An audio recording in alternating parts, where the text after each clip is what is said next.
Hello, everyone, and welcome to the Chasing Chevy Chase podcast. I am one of your hosts, Chris Dashew, and I'm joined by the two other hosts of this show, all the way from the projection booth, Mike White. Are you telling me that you bet on the fight in Rocky 3 and that you bet against Rocky? And also joining us all the way from Cambridge and Wishawn, which is an intersection somewhere in the town that they live in, I believe.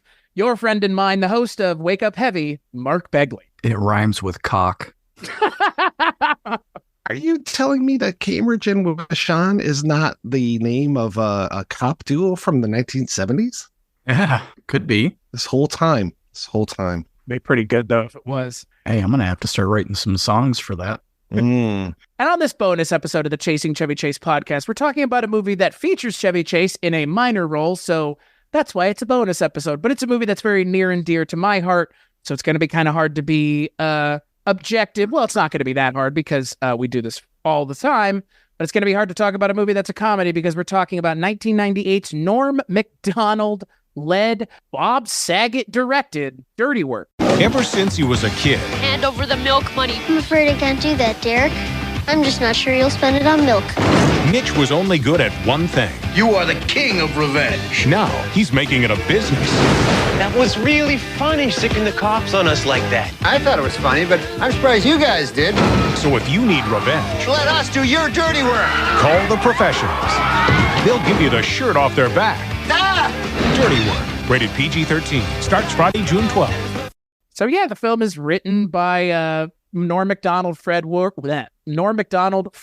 and Frank Sebastiano. It is, like I mentioned, directed by Bob Saget, and it stars Norm MacDonald.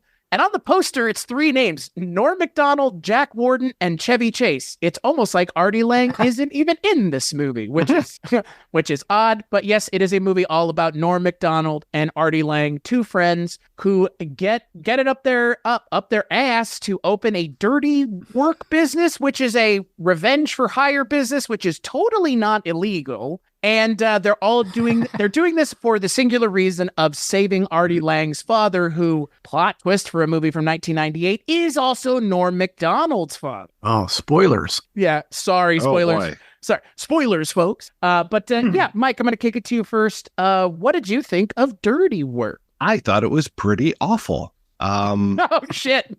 Okay. Yeah. I just thought that the line that I quoted was, to me, a example of just how poorly written this movie is. I mean, first off, we've already seen or heard that joke on The Simpsons with Krusty the Clown betting against the Harlem Globetrotters. But just it takes so long to get to the punchline. You're telling me that you bet on the fight in Rocky 3 and that you bet against Rocky. It's like too many steps to get there. And that's what this whole movie feels like, is there's just too many steps to get to the jokes and just not funny jokes. I was really disappointed because I like Norm MacDonald and I like the concept of doing a revenge for hire business, but this was just so poorly executed for me. And it just feels like it's not even a Happy Madison picture, but it feels like subpar Happy Madison. What about you, Begley? That was actually going to be I was going to say that. It felt like a lower tier Adam Sandler vehicle from the 90s. And I was kind of hyped we were laughing out loud. I watched it with my family last night and we were laughing at a bunch of the crude stuff at the beginning, especially Jack Warden. And the second Chevy Chase shows up, his first scene just absolutely killed any momentum that the movie was leading up to. It just went completely flat. That scene in the office right after Norm finds out that he's also Pop's son, and I don't know, it like killed the vibe completely of the movie. And then after that, it was like trying to pick itself back up. And we did laugh quite a bit during the film, but will I be watching this again anytime soon? Probably not. So, Chris, why is this one of your beloved, treasured movies? Yes, good question. Stop already. He's already dead. Jesus Christ, guys. Oh, boy. I mean, look, and here's the thing. Like I joked about, it's not going to be hard to be objective about this movie because this is not a good movie. I understand that. And frankly, watching it this time and being a lot more objective than I have been in the past, because this is a movie that a close friend and I will put on sometimes when we're gaming, just because, again, like it has its moments. And again, I understand if they're not going to land for everybody because it's comedy. And again, if you don't find it funny, sometimes it just isn't funny, which I can 100% concede is probably parts of this movie. And sometimes it's just not for you. And I'm not saying that's what this is for either one of you. I'm just saying that could be the case for certain comedic films. I think this movie is trying to be, like you've already mentioned, both of you, Happy Madison adjacent, which, as far as I'm concerned, and having recently done an episode for a forthcoming podcast project about Adam Sandler in a lot of ways is like and this is not meant to be a aspersion cast in his direction. It's more of a positive because I think that's allowed him to be successful. He has an everyman quality to him that appeals to everyone. One might say he is the lowest common denominator level of comedy, and that's not a bad thing. I mean, again, movies like Happy Gilmore, Billy Madison, The Waterboy, The Wedding Singer are beloved for a reason, and that's because they kind of are for everybody, because Adam Sandler's kind of the everyman. Norm MacDonald, on the other hand, is not the everyman, and in a lot of ways, I don't think this movie really suits Norm MacDonald either. I mean, if you know what Norm MacDonald's comedy stylings are, which are very specific, to put it mild, his comedic stylings, as far as I'm concerned, are even more divisive. I mean, it's a lot of dry delivery. There's some anti-humor and anti-climaxes, which, an anti-punchline, however you want to view the taking away of the opportunity, fuck the audience jokes, as the Simpsons would call them. There's none of that here. And that, for me, watching it this time, objectively, was the biggest failure of the movie, is that where's Norm MacDonald in this movie? He is just a vehicle through which they tell admittedly crude and sometimes funny jokes, but I would say most of the jokes in this movie are low brow at best, but some of the highbrow stuff lands. I mean, look, Don Rickles shows up and he fucking steals the movie. I think. I mean, he's doing his shtick.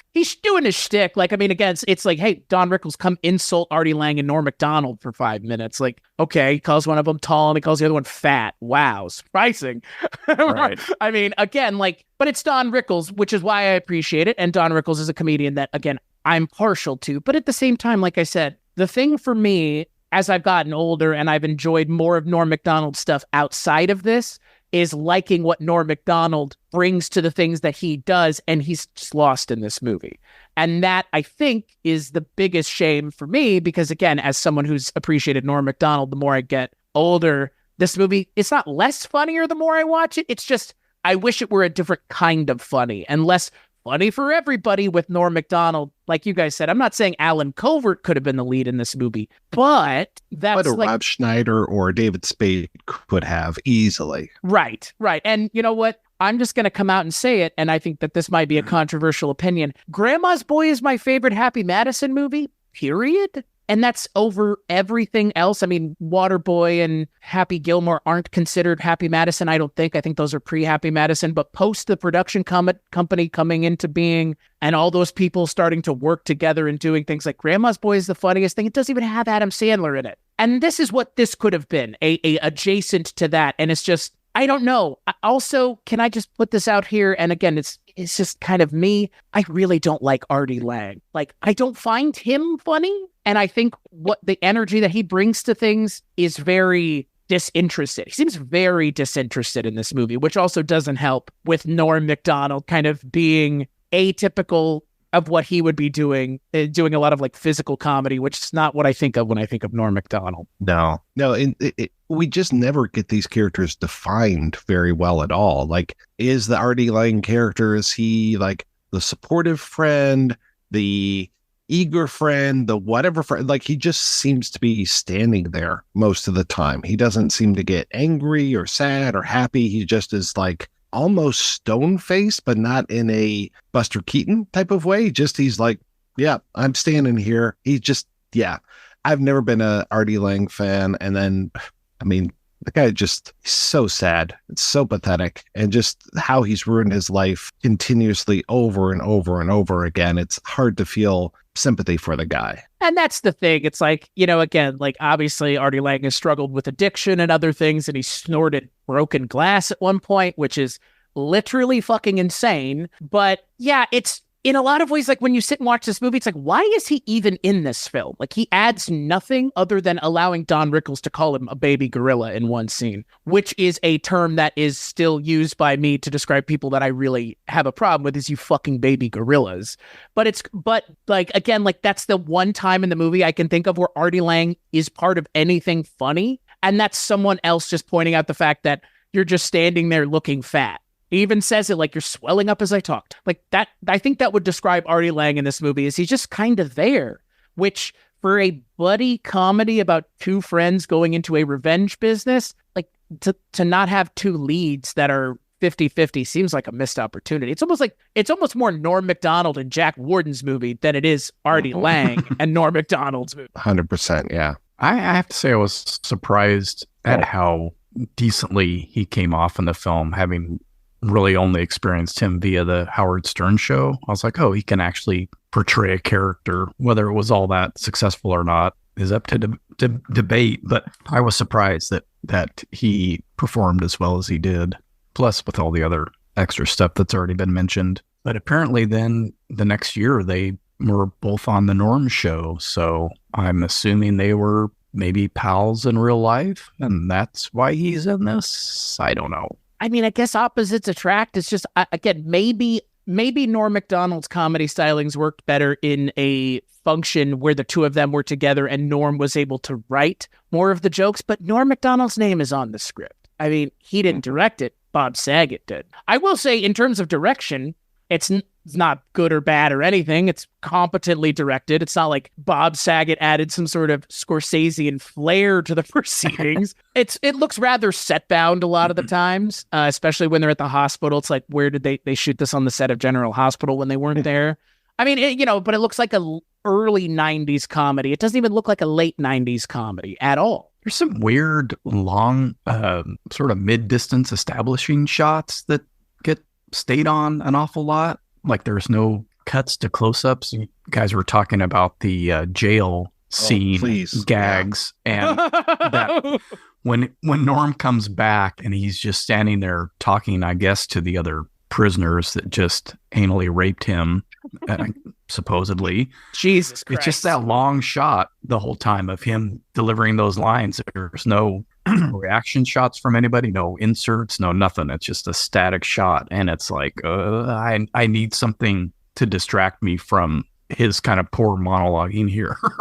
And you're missing the punchline. Like after he gives this big speech, there needs to be a button. There needs to be a reaction or a reverse shot of the guys on the other side of the wall, the guys that he's talking to. And I'm just like, where is it? They just cut right away. And I don't know if that was because of the PG-13 versus the R rating or something, but I'm just like, well, this joke doesn't land. And it took me forever to get to what should have been the punchline, and there is no punchline. And just like the punchlines that they do have in this, sometimes they work, but sometimes they're just a dog fucking a puppet, or a puppet fucking a dog, and I'm just like, okay, well, anal rape is it's hilarious, as we all know, but it's not as funny as this movie thinks. I love how many times we've said anal rape and puppet fucking in the last minute and a half. It is, this is truly the reason why we do this, folks.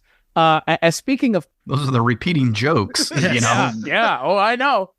And that's the thing, like, again, when I sit and watch the movie subjectively, I just they just go by, but sitting and watching it objectively, it's like, it's not funny. And the repeated gag for me that works, and again, it's the part of the movie that shows the person who might have actually been in this, had this movie come out a couple years earlier, is when Adam Sandler plays the devil and they go to eat the brownies, and they're taste testing the brownies, and Artie Lang's like, I feel a slight itch, and Norm MacDonald is hallucinating Gary Coleman and the devil, which yes, which that always makes me laugh. But again, like this time I watched it, and all I could think to myself was, they're going to do this again later in the movie, and they're going to devalue how funny it is now by having Gary Coleman show up again. And apparently later on, when it's the ballet stuff, it was supposed to actually be Fred Rerun Barry was in the dream sequence rather than having Gary Coleman in there. So yet another 70s African-American actor. So bizarre. Yeah. Yeah, we right before we went on air, you mentioned John Goodman, and apparently there was supposed to be more with John Goodman as well. More of his intro. So. Yeah. That was bizarre. That was absolutely bizarre that he's just on screen for just a few minutes. Even Don Rickles, like at least Don Rickles comes back via the voicemail or the answering machine later on. And I don't know why they're destroying the phone rather than the answering machine, but whatever. Yeah. So how dare the answering machine was indestructible. Yeah. I guess so. Yeah. And too bad the popcorn machine wasn't made out of the same stuff the answering machine was made out of. So here's the thing, and like we've kind of been talking about with just when this movie came out, I'm going to mention a couple other movies that came out in 1998, comedies that did better than this movie, both critically and financially. I mean, this movie, I think, has been re-embraced down the road as something, and I looked, and apparently people have re-embraced this movie, and there was apparently going to be a sequel at some point until Norm MacDonald unfortunately passed away. And Bob Saget. Yeah, that's right. Now, yeah, Jesus Christ, they're dropping like flies. Yet Artie Lang persists. Yeah, Chris Farley. How many Right? big people are in this movie? Oh, yeah. The Truman Show came out in 1998. Basketball came out in 1998. Speaking of Adam Sandler, The Waterboy came out in 1998. I mean, there are, again, to mention something a little bit more kind of middle of the road, something like You've Got Mail, or again, to mention comedies, again, The Wedding Singer. And like this movie, it's not even attempting to verge on the level of high concept that those movies have, but it does, because here's the thing we haven't even fucking talked about. This is a movie about a revenge business that these two friends start, and we literally haven't mentioned it yet at all. We haven't mentioned any of like their scheming or the things that they do, and I think that's because it's not that they're not funny. It's again, there don't seem to be any stakes to it, and all of a sudden the movie becomes a vignette fest, like a montage fest. And like, if that was your original idea, maybe build it out better, because like if the three of us sat here for an hour and brainstormed what would a revenge business look like and make ourselves really have to do the constraints of like the late 90s, we could come up with a better, funnier script that puts that high concept idea to good use, because it's like the movie realizes that's the point halfway through it. Yeah, which it's funny because that gets brought up in a conversation that they are having around Jack Ward, and it's like, oh, you did that really well. You're a natural at this. And I'm like, okay, yeah. So next step is the revenge for hire. No, it takes forever. We're going to have to put Pops in the hospital, and there's going to have to be the $50,000 thing. Why can't it just be about these two losers who go through a whole series of jobs, which it should have been more than just like the movie theater thing. It should have been like a whole series of jobs. And then they get the idea for the revenge business, and then it becomes a whole series of revenge. I don't mind the vignette thing, but they needed more. Like, it just couldn't be, I remember what, the bearded lady with the little person. So here we go we've got little people last month and this month that we're talking about. And then like, I'm trying to remember if there's the of course, the stuff that introduces Chris MacDonald with the popcorn and the bulldozer, which we already had that with the driving instructor earlier in the film. So again, it's like, why are you repeating these jokes? Like, come up with new jokes, guys. Well, then there's the big one that kind of is their first one, which is the scene with David Koechner at the which is like, how many times can they say the word whore and people not laugh at it? Oh my God. And again, I'm not saying that like we're not sitting here like SJWs or anything. It's just like it's like the way that they use the word isn't funny. Like, I have no problem with the usage of the word whore. Like, I understand its usage. I would prefer they use the term sex worker, but they're also trying to elicit a laugh. Right. So you're not going to say sex worker if you're trying to elicit a laugh, but just saying the word whore a bunch of times also doesn't make me laugh. And that is essentially Chris Farley's character. Yes. Yeah, if you said Vietnamese whore, Saigon then whore. It's Saigon whore. Then it's much funnier. Then it is funny. Yeah. Yeah. Well, and they have the I don't know if they're supposed to be mafia, that house that they break into with the fish. I mean, that bit's inspired, but again, it seems like an extended SNL sketch. Like, I love that scene, but I love that scene because of everything that they put into it to make everything going on in that other room seem atrocious. And then they have them walk out and the guy comes in. I didn't expect you to do this. That shit's hilarious. But again, like that's like the one funny revenge thing that they do. And again, like in a movie about a revenge business, first off, I think I'd like to point something out here that seems like the biggest oversight here. If you were, in theory, to have a revenge business, there is literally no way you would have a fucking storefront because the cops would literally, there's a scene in this movie where the cops go, this is either a trap or these guys are the biggest fucking idiots we've ever seen. And then Norm MacDonald gets raped in jail because of it. So there you go, movie. Like, you can't just hang a lantern on it. Like, it makes no fucking sense. Like, you would not have a storefront for your revenge business, not in 1998,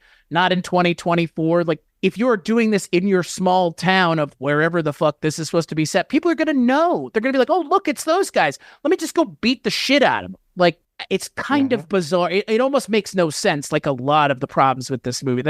It's not taking place in reality, that's for sure. Is there an R-rated version of this? Because I'm looking at IMDb and they talk about some scenes that were in the R-rated version, but I'm unable to find that. I have never seen the R-rated version. I have only heard about it like you did, doing the research to talk about it. I was like, oh, okay. I mean, that makes sense. Yeah, because I've read about the thing with the donuts a couple times, that they leave a box of donuts on the doorstep for the frat guys, and then they have photos of them with the donuts on their dicks. So it's like on Artie and Norm's dicks. And it's like, oh, hey, you ate this donut that was on my dick. And it's like, all right, that's somewhat funny. And I guess that might have come before the whole thing with the cops, how they call the cops. And hello, real cops. Yeah. That is a good line. Hello, totally real cops. That's a sad thing. Like, anytime Norm MacDonald delivers a line in his very Canadian delivery, boy, he gets a sorry in here that he just does, curled my nose hairs. He says it in like 2 back-to-back scenes too, which is really funny because he doesn't let it slip for a while. Then all of a sudden he's like, sorry. And it's like, oh, sorry yourself there, Mr. Canadian. But that is the thing. Like, even, I mean, to think about, because this was around before my time, but I know you would know what I'm talking about, given we just have a minor age difference. Norm MacDonald was on SNL. Mm-hmm. And he owned Weekend Edition. Right. He was fantastic at that. Don't put him in skits. You can put him behind that news desk, just like his old friend Chevy Chase. But just like his, do not put this guy in skits. And in a lot unless of ways, it's Jeopardy. Oh, he was fantastic at Jeopardy, yes. And he's playing Burt Reynolds. I believe you mean Turd Ferguson. Ferguson. Yes. Oh, yes. Yeah, it's funny name. Turd Ferguson. It's funny name, yeah. Nah, that's not my name. When he wearing a big hat. Yeah. When he forces Trebek to call him Turd Ferguson, that shit, yeah. But that's the thing. Like, the Norm MacDonald that I remember is more akin to Jon Stewart. I don't think of Jon Stewart as someone who is necessarily an actor. I think of him as someone who is a comedian, but is more insightful than that. And I know, again, like, Jon Stewart's just now come back to the Daily Show, ruffling some feathers. And that's the thing, like, when to bring up SNL and Norm MacDonald, like, that's what he was doing on Weekend Update, was like, just like you said with Chevy Chase, like, he was ruffling people's feathers. But that's the point. Like, Norm MacDonald's comedy is not for everybody. His favorite joke that I've ever heard him tell is about his book. He was on Conan and he goes, I just want everybody to know that I'm a deeply closeted gay man. And Conan just goes, what? And he's like, oh, I don't. And he sells the joke perfectly because you can't tell. And that's the quality of Norm MacDonald is the deadpan dry delivery. And when this movie embraces it, it's good, but it just doesn't enough. Yeah. Yeah, it is a real shame that he was one of the co-writers and couldn't own this material, because it feels like, yes, when he's on, and it really works out well. But there are so many times where it's just like anybody could be in this role. Right. Well, you mentioned David Spade earlier, and that kind of clicked in my head. Like, yeah, this sort of feels like his Tommy Boy character, or what's the other one? Oh, not Joe Dirt, but Black Sheep. Yeah. The dry, sardonic versus the bumbling idiot, which Artie Lang isn't really in this either. He's not a bumbling idiot. He's not the Chris Farley character. He's just there because you got to have another guy. You've got to have a you've got to have a partner. when you're doing this stuff. The when you keep mentioning high concept and the idea of a revenge for hire business is the concept, but the reason that they have to get the money also seems really forced and weird. Like, why isn't it just that's how much it costs? Not we're doing this so we can pay off Dr. Farthing's, bookie, gambling debts, so that he bumps him up on a heart transplant. It's like it's unnecessarily convoluted, yet it keeps coming back as jokes with Dr. Farthing showing up with more broken limbs and blah, blah, blah. And I don't know. I like the idea of, this is just something they're good at. You mentioned having a series of bad jobs or getting fired from jobs. And that just makes me think of Step Brothers and just them going through the interview process, just bombing interviews and not even be able to get a normal job. That would have worked. And but we can't even get hired anywhere because we're such losers. Step Brothers, you had two very distinct characters too. Even though they were pretty similar, you knew enough that they were two different people. Right. And we don't need to see them necessarily failing at jobs, just not failing at even being able to get a job. And then, well, what are we good at? Which is, that's kind of the concept of Step Brothers. What are they good at? And falling into that and then just doing it on the slide. This whole storefront thing is just bizarre. And like Mike, we talked about prior to recording, because I did write my 5 lines of notes that I have from the movie. That was the first instance. I'm like, how'd they get a storefront? Which they do answer, not satisfactorily, but they do answer it shortly after. Oh, it's the money from his sister and the $2,000 that she loaned. That was their kind of seed money. But then it seems like, which they also mention, that they're spending more money on the revenge aspect than they're getting. We never really find out how much they're getting from people, but they've got to buy a big, huge box of dead fish for the one gag. They, all the stuff they use to destroy that popcorn, baby. All the popcorn, whatever they buy to destroy that apartment complex. They hire all those sex workers too. They hire the sex workers. Yeah. I guess you're not supposed to ask these questions. $20 per whore, I believe is how it is. Oh, okay. Except for the Saigon whore, she only gets 15. Oh, okay. Yeah, this movie's relationship with sexuality is bizarre. Again, the thing with Norm MacDonald. A lot of the not gays. Yeah. Oh. We gotta have a lot of them not gays. Don't look at the movie that's playing in the movie theater. Oh yeah. Mm-hmm. Oh yeah. Turn around. Oh, he looked. Oh. Such gay panic stuff. Yeah. Oh boy. I know, but to be fair, that alien looks like a hot guy. Yeah, we should have sex with it. If that's what Men in Black was, I think I might be interested in anything past the. Oh, it's got to be better than the second one. I'll tell you that. The sequel to Men in Black is just Men in Black who have sex with aliens. Yeah.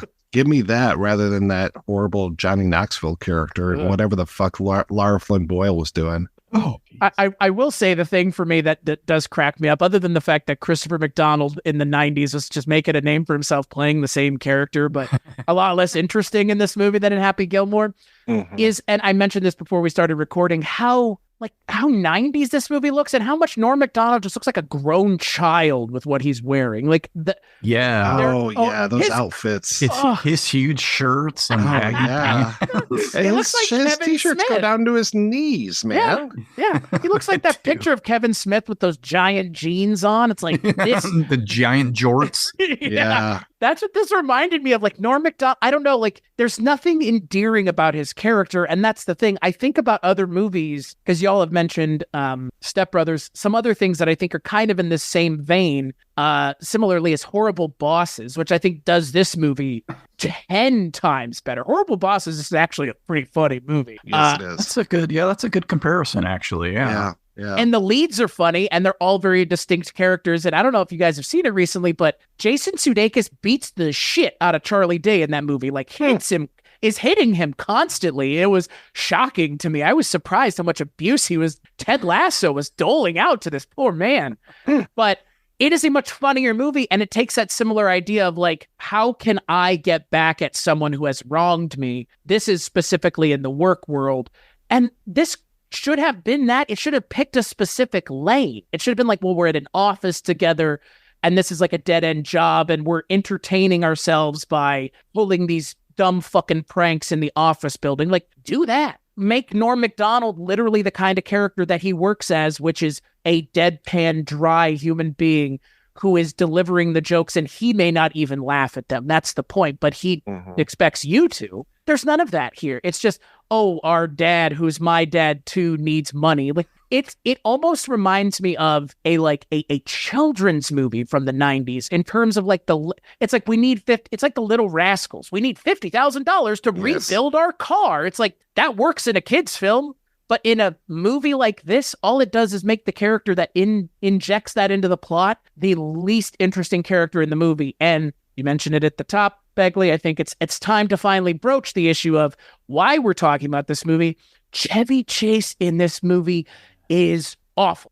Yeah. Just so, compared to where we just were, it's like scale of 10 to negative. It's so bad. He's so bad in this movie. It kills any momentum that the film had been building. It just dies right there. And I'm like, is it just me? Am I being hypercritical because I know this is why we're talking about this? But man, oh man, talk about phoning it in, which we have mentioned in the past. It's like, he's paging it in. He's not even phoning it in. Well, there's that weird thing, and I know it's actually funny how he just shows up at the movie or the theater later on, and I'm like, okay, he just happens to be there and just walks right in. They're like, I mean, that was a laugh, but then as soon as he opens his mouth, it's like, okay, and then and he got beaten to death by the mob at the end. So, I mean, that's the funniest joke.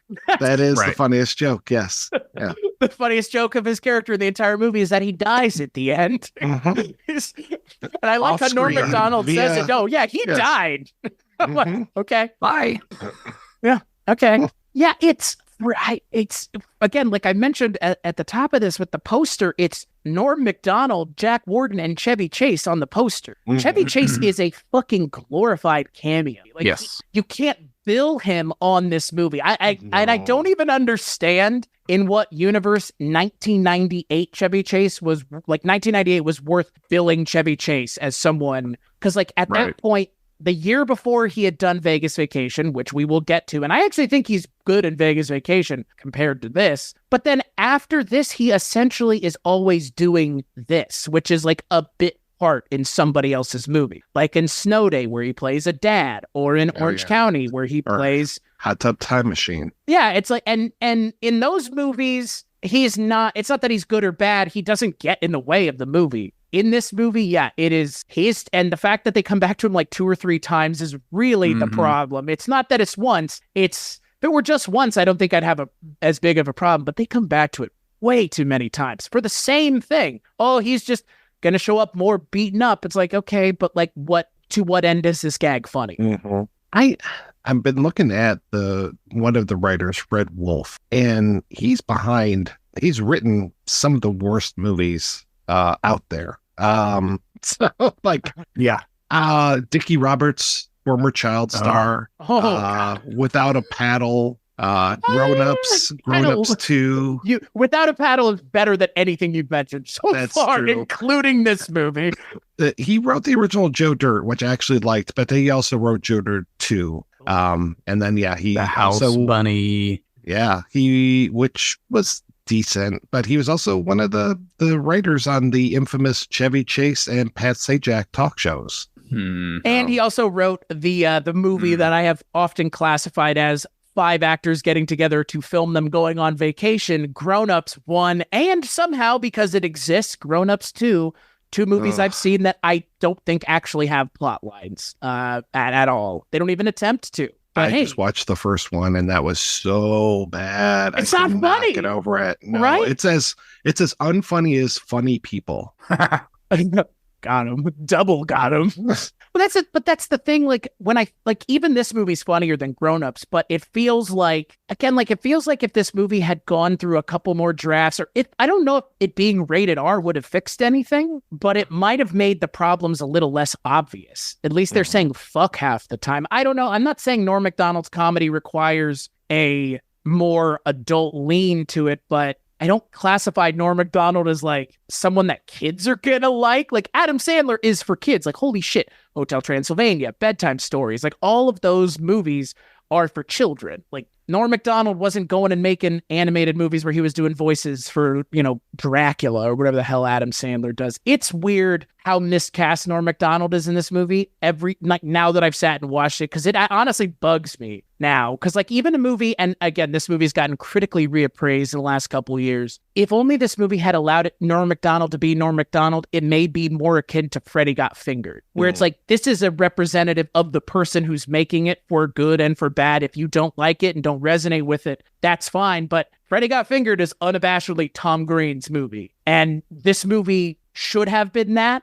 And I think one of the reasons it doesn't succeed is because it really feels like if this had been a Norm MacDonald movie, it might have yielded a sequel. It might have yielded a Norm MacDonald comedic vehicle, I guess, timeline. But again, I don't think Norm MacDonald ever was going to be that. He's just not that kind of comedian. You know what voice work he was doing? He was Lucky in Dr. Dolittle. And also, well, he was a character on The Orville. He did a voice in there, which was actually a pretty funny character. And the pigeon on Mike Tyson Mysteries. Oh boy, really? But the pigeon is just Norm MacDonald being Norm MacDonald, delivering Norm MacDonald lines and commenting on the absurdity of the scenario. And it's just Norm MacDonald being Norm MacDonald. So it doesn't feel like a character. And that's the thing with Norm MacDonald. His comedy is so specific. You really have to tailor the things that he's doing to him. Adam Sandler can just be a guy who puts on shoes and becomes people. And he can play a hockey player who plays golf now, or a childish football player who was a water boy. And you know what? Adam Sandler shifts for his own twin sister. Hey, or an astronaut, apparently. Yeah. Or a serious actor all of a sudden in post 2019. So good for him. But at the same time, I think the everymanness of Adam Sandler is lost on someone like Norm MacDonald. Yeah, you're not really going to put yourself in his place in this film.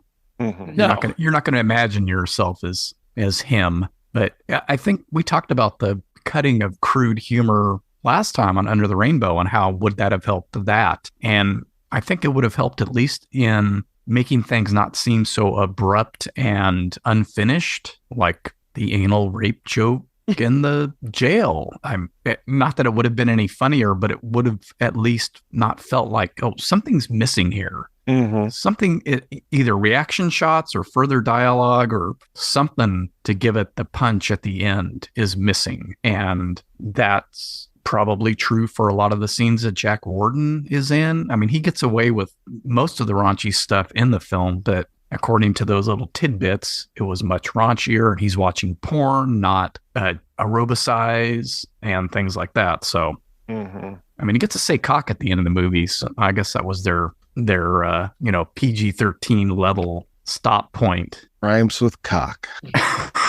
It's one of the movie's best jokes, Mm-hmm. Good Lord, I'm in horror heaven.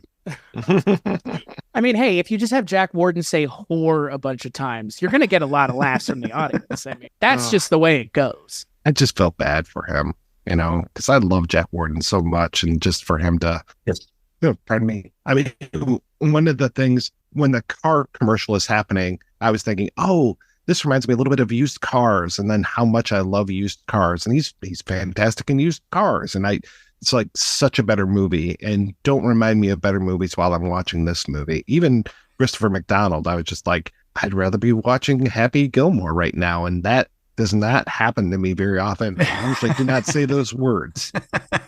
And his boss character, he reminded me a lot of the boss. He reminded me of Kevin McCarthy from UHF. And like some of the jokes there don't pay off. Like he fires the one guy, and I think he says that he wants him shaved. And then the next time we see him, he's not shaved. He's just there, the James Downey character. Mm-hmm. And again, whenever he talks, I'm just like thinking of him in Billy Madison. Yeah. And I'm like, oh, much better role. And just like, okay, these three guys, including the writer Fred Wolf, show up as these homeless guys. And those jokes just don't pay off either. The whole, like, them going back and forth in the audience at the opera and like, oh, I'm sorry, I smell, and oh, I farted. Oh, did you fart? Oh no, that was me from earlier.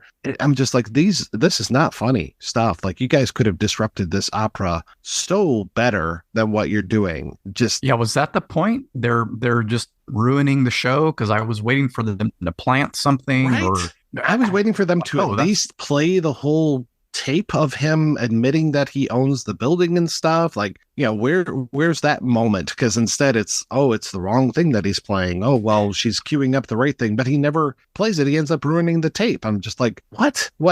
Okay. But then, yeah, he had another recording of it. So they're about to play that, but I don't think they ever play it for the audience. And that audience probably doesn't care about any of that stuff.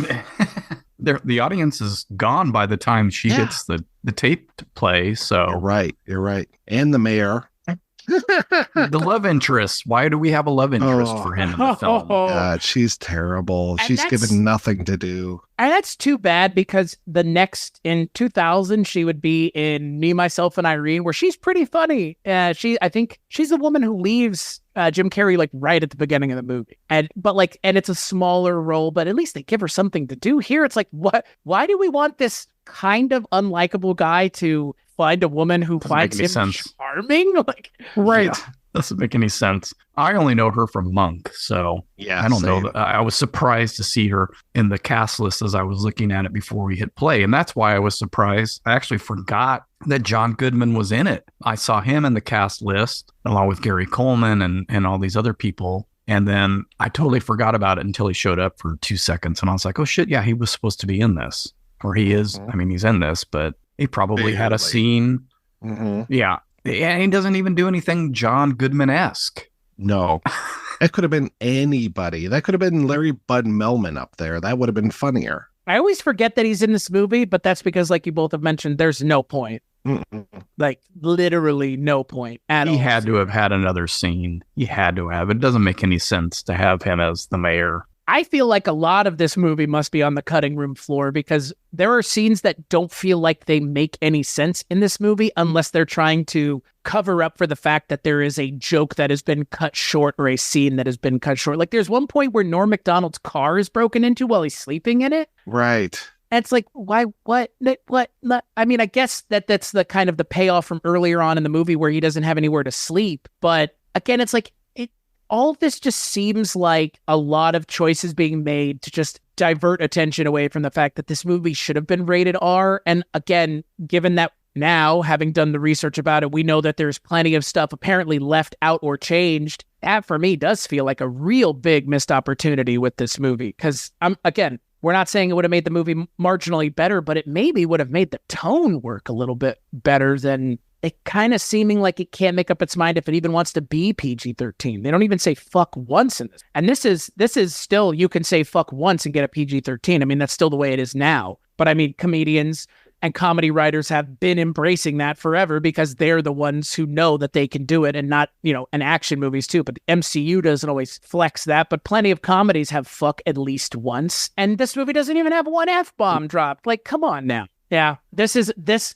unfortunately for me, watching movies and then talking about them that I like can be a double-edged sword. And this is one of those times, unfortunately, because going into this episode, I knew that y'all weren't going to resonate with it a whole lot. Cause again, like, even I know it's not great, but I was not expecting to dislike it as much this time as I have, because again, I'd rather watch a movie in a universe where Norm MacDonald got to do more on the script. And maybe that was the case before they toned it down, but you shouldn't tone down a movie just to get a PG-13 rating. Basketball was fucking R. Can you imagine Basketball PG-13? Yikes. Because again, Trey Parker and Matt Stone, those two guys are crass and over the top, and they know how to write funny, but their funny that they write it's highbrow, lowbrow. But they use a lot of pejoratives, as adults who want to tear down people who use curse words call them. And there's nothing wrong with it, but don't expect, Trey Stone and Matt Parker to fucking make a PG-13 movie and it be very funny, because even Book of Mormon, which is a musical, is pretty crass. And it's the most crass thing I think I've ever seen on stage. But again, that makes sense given who wrote it. Well, it doesn't make sense that the studio, the producers, whoever are behind trying to get that PG-13. They're trying to get that to get a wider audience in, obviously. But Norm MacDonald himself, as a personality, isn't geared toward younger people. It would make more sense for people in their 20s or whoever at the time watched him on Saturday Night Live go, oh, yeah, I remember him on there. I like his sense of humor. It seems like an R rating would appeal more to that crowd. A 13-year-old isn't going to go, oh, hey, Norm MacDonald's in this new movie, and I can go see it because it's PG-13. So that whole idea of them gearing it towards that is completely misguided. They didn't obviously know what his audience was, if he even really had one. Well, they must have believed he did enough to give him his own show, like we've mentioned, like what, a year or two later. But again, it's not like that show was a big hit that ran for 13 seasons. It ran for what, three seasons, 54 episodes. So not even getting into syndication. So yeah, I don't know. Norm MacDonald's just a weird case because I love him as a comedian, but I just don't understand what the point of him being a comedian in this kind of role is, because you miss the point of what makes this guy funny. And I don't know what makes Artie Lang funny in this movie. Definitely doesn't clue me in as to what it is. Maybe just giving commentary while talking with Howard Stern is enough. And that could be the case. I mean, maybe Artie Lang is just really funny on the fly and he's really good at coming up with quippy, funny things to say while sitting in Howard Stern's studio. I've listened to all of 1 hour of Howard Stern combined. So yeah, I used to listen all the time, but after Jackie the Joke Man left, I was done with the show because I really think that he was the one that was giving a lot of great material to Howard through the entire thing. And then once he left, just the whole show went downhill for me. And then Artie was part of that. I listened to a couple Artie episodes. I was just like, no. He just does not have it. Howard loved having him there because he could tell all kinds of great stories about just how fucked up his own life is. When didn't he fucking stab himself to try to kill himself at one point? I mean, he's a sad, sad man. Yeah, he's definitely a mess. Whew.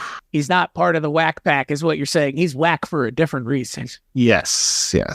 That's that whole Howard Stern world, it's so foreign to me that again, Artie Lang's time in this movie kind of feels like that weird, why are you here? I don't get it. I've never seen Private Parts either, but it's not a movie that I'm going out of my way to watch because I just don't get Howard Stern. Maybe it's not that I don't get it. It's just I missed the chance to be part of it to get it now, and people who got it then are still invested now. But yeah, this is just. Yeah, it bums me out how much I don't like this movie now, having sat and talked about it objectively, because it's not. I mean, it's okay though, because at the same time, in a lot of ways, I can still enjoy it for its flaws, but it does bum me out that there is a much better movie here, underneath a lot of real weird choices that don't serve anything other than making this a less funny movie than it would have been otherwise. Anything else you want to talk about with Dirty Work, or have we beaten it into a pulp enough to turn it into hamburger? Yeah, throw it on the fryer.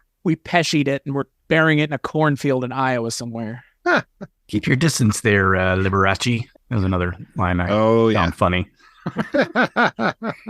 Oh, man. I mean, again, Bob Saget is funnier in the one scene that he's in Half Baked than most of the scenes that Artie Lang is in this movie. You ever suck dick for Coke, man? Is a funnier line than Artie Lang says in this entire movie. So, yeah, and again, Bob Saget directed this movie. And that's the thing I wonder, Bob Saget read this script. He's a funny guy. Wouldn't he have been let me let Norm MacDonald, or Bob Saget directing a PG-13 movie is also kind of odd to me. Yeah. I don't know. I've seen Bob Saget in The Aristocrats. That guy was not filtered. He was filtered for TV because he was on Full House. That guy had a mouth like a fucking sailor and then some, and was pretty crass. But yeah, this is not that, unfortunately. So on that note, the next time you hear the three of us talking about a Chevy Chase movie, we'll be talking about a proper Chevy Chase movie, but one that, quality may vary, and we're going to be talking about 1980. We're going back to the golden age of Chevy Chase to talk about 1981's Chevy Chase Has Modern Problems. I'm so excited. I've never seen it. I've seen the preview a million times, but I have never seen it. So I think I've seen it twice in my life. I used to watch it all the time. So I am sure to be like, what the hell were you thinking, Mike? you're gonna have the same thing next time that happened to me this time, which is like, oh no, yeah, great, It's this wacky. is fun. It's wacky. That's what I remember. Wacky. Yeah, I just remember a lot of cocaine. Yeah. Yeah, that I remember that from the trailer. Mhm. So until then, where can people find you and the things that you work on, Mark Begley? You can find my two shows, Wake Up Heavy and Cambridge and Sean, over on weirdandwaymedia.com, on Spreaker, or wherever you listen to podcasts. What about you, Mike White? I'm getting your website, Mark, if it's the Wake Up Are you? Heavy one. Yeah. But The blog? if I go to wakeupheavy.com, it tells me that it's not available. But if I go to https://www.wakeupheavy.com, it works. It's probably something to do with your certs. Your cookies, boy. Clear out your cookies. Yeah. As for me, you can't find me at http://www.wakeup.heavy.com, but you can find me over at weirdingwaymedia.com. Actually, you can find me on wakeupheavy.com as well. Mark's had me on the show a few times, much to his chagrin, but I'll keep coming back if he asks me, if he still wants I to don't do know. shows. So Yeah, those are my lowest rated shows. I'm sure that they are. They just tank. Not even close. Completely Not even tank. close. No one wants to hear me talk about what do we talk about? We talked about Angel Heart and Murder by Death, and then we had a I whole was there show for that one. Yeah, we had a whole show too. I don't know if you guys remember from the Files of Police Squad in color. I do. That was a year ago. That was a long time ago. That's where Yes, it was. this show spawned from. Why are we here doing Chevy Chase again? Because of the Foul Play episode. Ah, Yes. well, why did we watch Foul Play? Um, That's Because we already did it. I don't remember why we did Foul Play at all. I think because Mark wanted to talk about it. Oh, Yeah, because that's one of my favorite films. Yeah. And Well, that see, started us down this path. And it came up on Murder by Death. And Mm-hmm. And just think, Foul Play escaped this podcast rather unscathed, if not elevated even more, unlike yeah. Dirty Word. How about you, Chris? You can find me at weirdingwaymedia.com. Like these two fine gentlemen, I do all my audio work over there. Weirdingwaymedia.com, talking about a lot of 70s TV shows, primarily cop shows for whatever reason, and some anthology horror and all kinds of stuff. Yeah, Weirding Way Media is where you can find those and this show. So yeah, like, rate, and review wherever you get it, and we'll catch you on the next episode.